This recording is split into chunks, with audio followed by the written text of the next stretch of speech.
राजेश खन्ना भले ही आज हमारे बीच नहीं हैं, लेकिन उनकी फिल्मों के जरिए वे आज भी जिंदा हैं।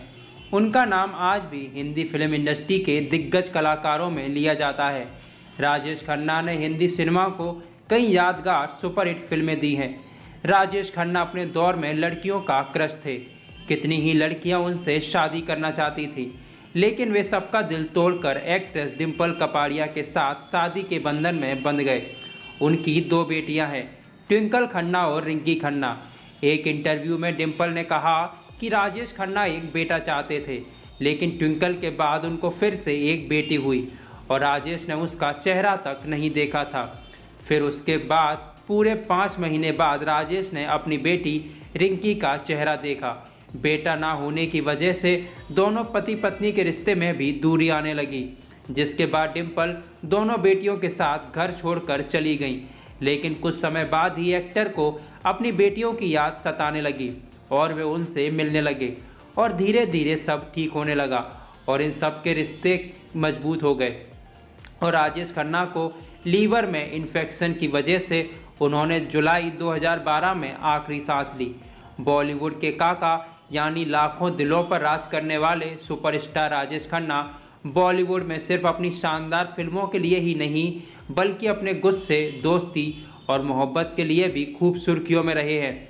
उन्होंने अपनी ज़िंदगी अपनी शर्तों पर जी है और इस दौर में उन्होंने दुनिया की भी फिक्र नहीं की और वो किया जो उन्हें पसंद था। और काका शादी से पहले एक एक्ट्रेस के साथ 7 साल तक लिव इन में भी रहे हैं, लेकिन उनकी शादी तक बात नहीं पहुंच सकी। राजेश खन्ना का नाम उस दौर में कई एक्ट्रेस के साथ जुड़ा। अपने रिश्ते को लेकर वह काफ़ी सुर्खियों में रहे, लेकिन डिम्पल कपाड़िया को पत्नी के रूप में स्वीकार करने से पहले वह टीवी एक्ट्रेस अंजू महेंद्रू के साथ रिलेशनशिप में थे। 80 के दशक में दोनों लव बर्ड थे, लेकिन फिर सालों का रिलेशनशिप अचानक से खत्म हो गया। राजेश खन्ना ने 24 साल की उम्र में फिल्म आखिरी खत से बॉलीवुड में एंट्री की थी। उनकी डेब्यू फिल्म साल 1966 में रिलीज हुई थी और काका आते ही बॉलीवुड में छा गए थे। वहीं अंजू महेंद्रू स्ट्रगल कर रही थी। अंजू एक डेडिकेटेड गर्लफ्रेंड थी और राजेश खन्ना के साथ वह साल 1966 से 1972 तक 7 साल तक लिव इन रिलेशनशिप में रहीं। लेकिन एक अफवाह ने सब खत्म कर दिया। साल 1971 में दोनों के बीच रिश्तों में खटास आने लगी, जब अंजू के वेस्ट इंडीज के क्रिकेटर गैरी सॉबर्स के साथ डेटिंग की अफवाहें उड़ने लगीं। वहीं राजेश खन्ना अंजू से शादी करना चाहते थे, लेकिन इस अफवाह के बाद उन्होंने अपना फैसला बदल लिया और अंजू की मां भी यही चाहती थी कि राजेश खन्ना जल्द ही उनकी बेटी से शादी कर लें।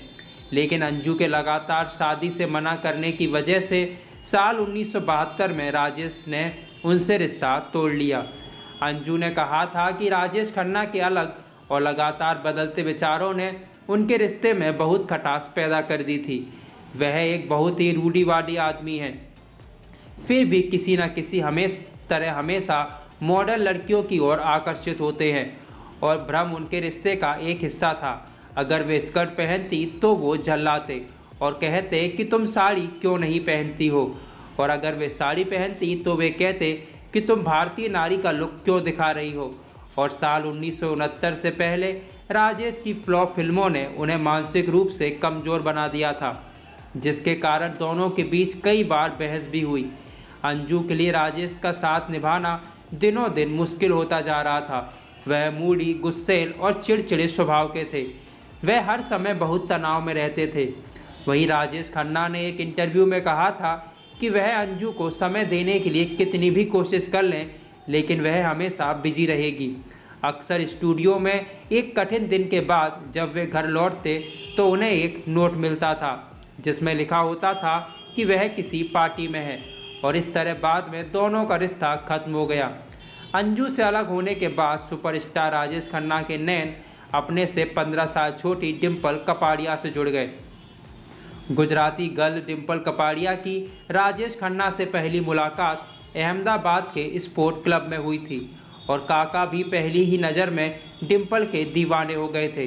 राजेश और डिम्पल के बीच 3 साल तक अफेयर चला और इसके बाद साल 1973 में दोनों ने शादी कर ली।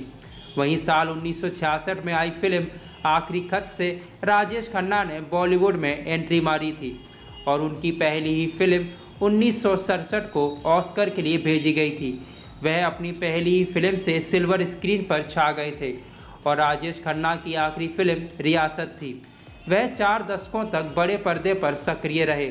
राजेश खन्ना ने अपनी ज़िंदगी में जो स्टारडम देखा है वैसा स्टारडम आज तक कई कलाकारों को नसीब नहीं हो पाया है। दर्शकों के बीच उनकी गजब की पॉपुलैरिटी थी, लेकिन एक बार राजेश खन्ना के साथ भी कुछ ऐसा हो गया था जिससे उन्हें लगने लगा कि अब वो इंडस्ट्री से बाहर हो जाएंगे। वह काफ़ी डर गए थे। साल 1969 में राजेश खन्ना को एक फिल्म ऑफर हुई थी जिसके लिए प्रोड्यूसर उन्हें फीस के तौर पर 4 लाख रुपए दे रहे थे और राजेश खन्ना इतनी बड़ी रकम को अपने हाथ से जाने नहीं देना चाहते थे, इसलिए वह चाहकर भी उस ऑफर को नहीं ठुकरा पाए और इसके बाद प्रोड्यूसर की ओर से उन्हें 2.5 लाख रुपए की साइनिंग अमाउंट भी दी गई। लेकिन मामला तब फंस गया जब फिल्म के सेकेंड हाफ पर बात आई। फिल्म का दूसरा हिस्सा तैयार नहीं था और तब राजेश खन्ना सीधे सलीम जावेद के पास पहुंचे क्योंकि वे उनके अच्छे दोस्त थे। तब राजेश खन्ना ने दोनों से कहा कि उनकी मदद करो, नहीं तो वे इंडस्ट्री से बाहर हो जाएंगे। राजेश खन्ना ने सलीम जावेद से कहा कि वो कार्टर रोड पर एक घर खरीद रहे हैं और वह घर काफ़ी महंगा है, उसकी कीमत 4 लाख रुपए है और प्रोड्यूसर उन्हें 2.5 लाख रुपए दे चुके हैं और अगर फिल्म के सेकेंड हाफ का स्क्रिप्ट तैयार नहीं हुआ तो इन्हें साइनिंग अमाउंट वापस करना पड़ेगा जो वो नहीं चाहते हैं और अगर वह इस स्क्रिप्ट में काम नहीं करेंगे तो वे फिल्म इंडस्ट्री से बाहर हो जाएंगे। और इसके लिए राजेश खन्ना ने सलीम जावेद से फिल्म के सेकेंड हाफ की स्क्रिप्ट तैयार करने की रिक्वेस्ट की।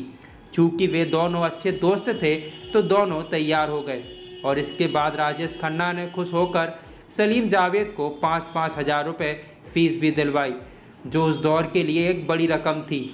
वहीं बॉलीवुड में राजेश खन्ना वो नाम है जो किसी भी पहचान का मोहताज नहीं है। यही वो नाम है जिसे हिंदी फिल्म वर्ल्ड के पहले सुपरस्टार का खिताब मिला है। राजेश खन्ना की अपने टाइम में बहुत ही गजब की फ़ैन फॉलोइंग रह चुकी है। अगर आप भी काका की फिल्मों के दीवाने हैं तो फिर पहली फुर्सत में एक्टर की आनंद से लेकर कटी पतंग तक शानदार मूवीज़ को OTT प्लेटफॉर्म पर देखकर अपने दिल को खुश कर सकते हैं। आनंद फिल्म में साल 1971 में राजेश खन्ना ने इस फिल्म में एक बहुत ही जिंदा दिल कैंसर रोगी का किरदार निभाकर अपने फैंस का दिल जीत लिया था। आनंद में राजेश खन्ना के साथ अमिताभ बच्चन ने भी काम किया था। इस बेहतरीन फिल्म के लिए काका को बेस्ट एक्टर के अवार्ड से भी नवाजा गया था।